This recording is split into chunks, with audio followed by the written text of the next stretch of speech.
Halo, Assalamualaikum warahmatullahi wabarakatuh. Perkenalkan, nama saya Adi Swanto, NIM saya 1911511003. Home base saya Malambe, Prodi Teknik Industri semester 6. Pada kesempatan kali ini di sini saya sebagai moderator pada kelompok 1, yaitu tentang perubahan manajemen pada teknologi. Nah, sebelum lanjut, di sini saya akan menjelaskan terlebih dahulu definisi dari apa sih perubahan teknologi pada manajemen. Nah, kadang kita tahu ya, banyak perusahaan-perusahaan yang menerapkan beberapa perubahan pada manajemen teknologi. Contohnya perusahaan Grab. Mereka itu beberapa kali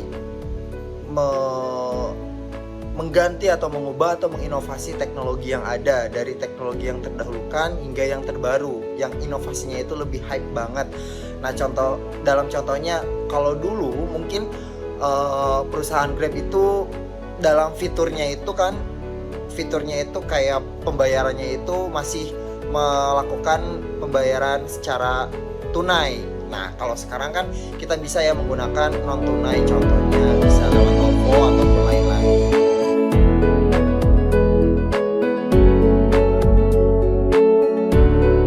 Oke, itulah mungkin sekilas pengetahuan tentang perubahan manajemen pada teknologi. Mungkin lebih lanjutnya akan disampaikan oleh rekan saya dari Mutia Juliani tentang pengertian manajemen teknologi. Oke, kita simak ya baik-baik yuk. Assalamualaikum warahmatullahi wabarakatuh. Nama saya Mutia Juliani, NIM saya 1911511083. Terima kasih kepada Saudara Adi Swanto yang telah mempersilahkan saya untuk mempresentasikan mengenai pengertian dari perubahan dan manajemen teknologi. Pertama, saya akan menerangkan mengenai pengertian perubahan, yang artinya adalah suatu evolusi atau perbedaan dari yang lama menjadi lebih baru. Hal ini biasanya berupa sifat barang atau alam yang ada di dunia ini. Contohnya yang tadi telah disinggung oleh Adi, yaitu perubahan dalam perusahaan Grab. Lalu yang kedua, di sini saya akan menjelaskan mengenai pengertian manajemen teknologi. Manajemen teknologi adalah seperangkat disiplin manajemen yang memungkinkan organisasinya untuk mengelola dasar-dasar teknologi mereka untuk menciptakan keunggulan pelanggan.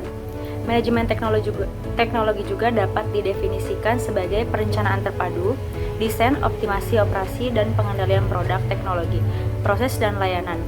Definisi yang lebih baik akan menjadi manajemen penggunaan teknologi untuk keuntungan manusia. Jadi dapat disimpulkan bahwa perubahan dalam manajemen teknologi adalah mengubah kegiatan atau sistem yang terkoordinasi untuk memecahkan masalah-masalah yang dihadapi. Sekian presentasi dari saya, lalu akan dilanjutkan oleh teman saya. Assalamualaikum warahmatullahi wabarakatuh.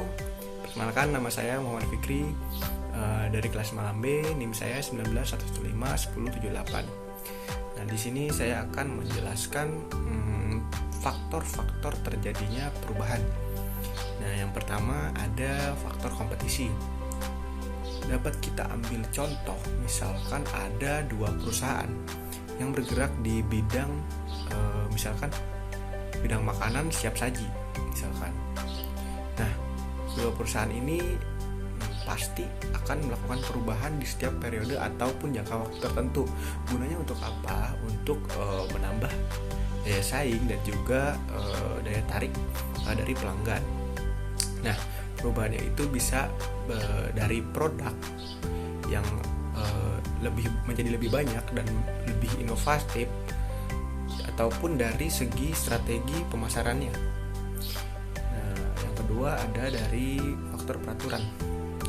Nah, misalkan ada suatu perusahaan di bagian gudang, para pekerja itu tidak diwajibkan untuk menggunakan helm. Tetapi ketika satu hari ada kecelakaan yang menyebabkan benturan di kepala, lalu pemicu adanya perubahan dari si aturan tersebut. Makanya diubahlah aturan di gudang tersebut agar pekerja menggunakan helm. Nah, dan pekerja pun harus mengubah kebiasaan yang awalnya tidak menggunakan helm ketika bekerja menjadi menggunakan helm ketika bekerja. Nah, yang ketiga ada faktor tuntutan pengguna. Nah, ketika sesuatu produk ataupun suatu barang yang digunakan tidak sesuai dengan kriteria, maka harus adanya perubahan agar memenuhi kriteria. Yang keempat, ada kesalahan metode sehari-hari. Nah, ini misalkan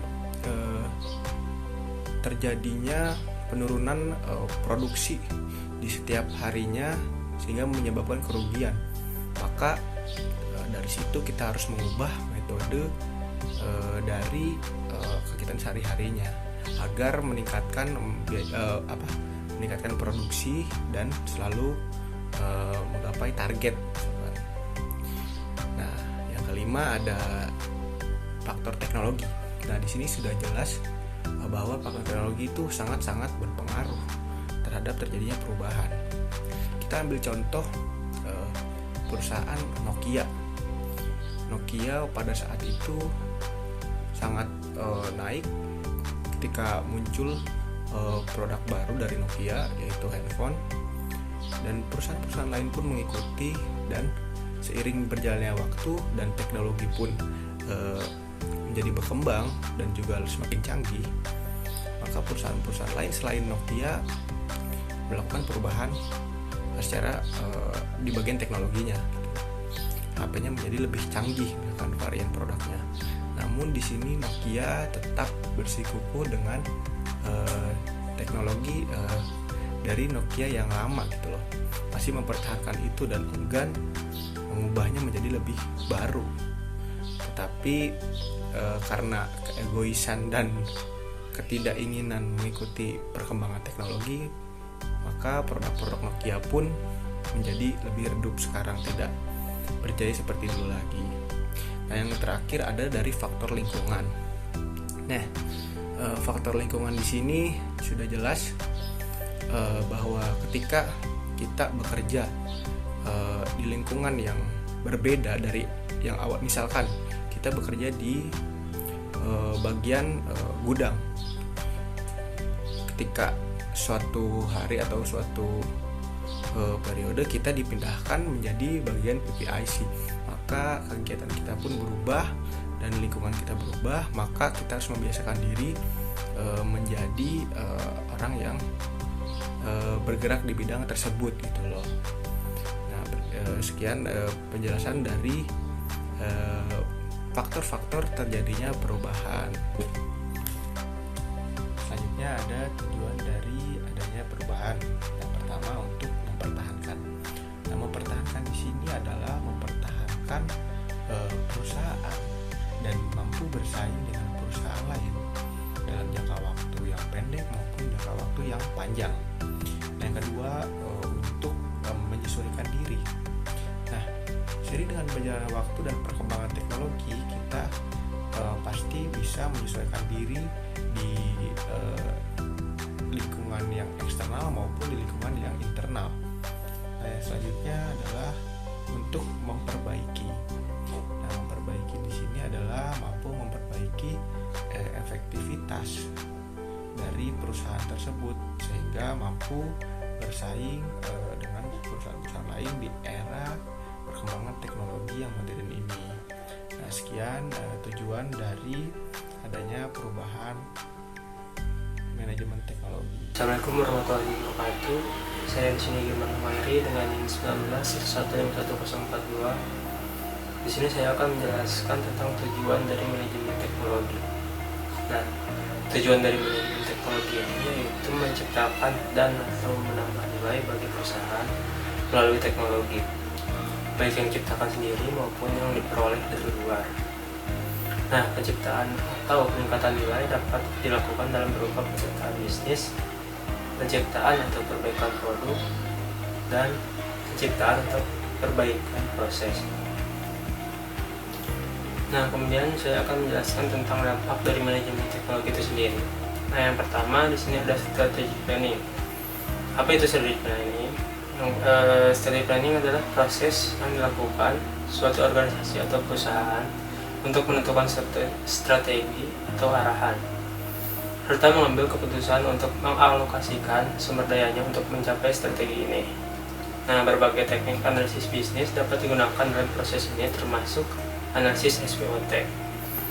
Nah, yang kedua di sini ada quality and productivity. Tentunya kualitas dan produktivitas akan meningkat jika sudah menerapkan manajemen teknologi ini.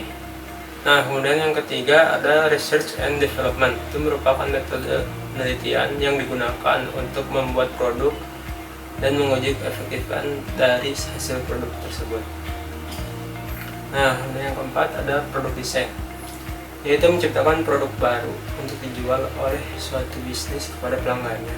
Akan lebih efektif dan efisien jika menerapkan manajemen teknologi ini sendiri. Nah, kemudian yang kelima ada manufacturing engineering, yaitu teknik manufaktur berhubungan dengan mesin yang mengubah bahan mentah menjadi bahan jadi atau produk jadi.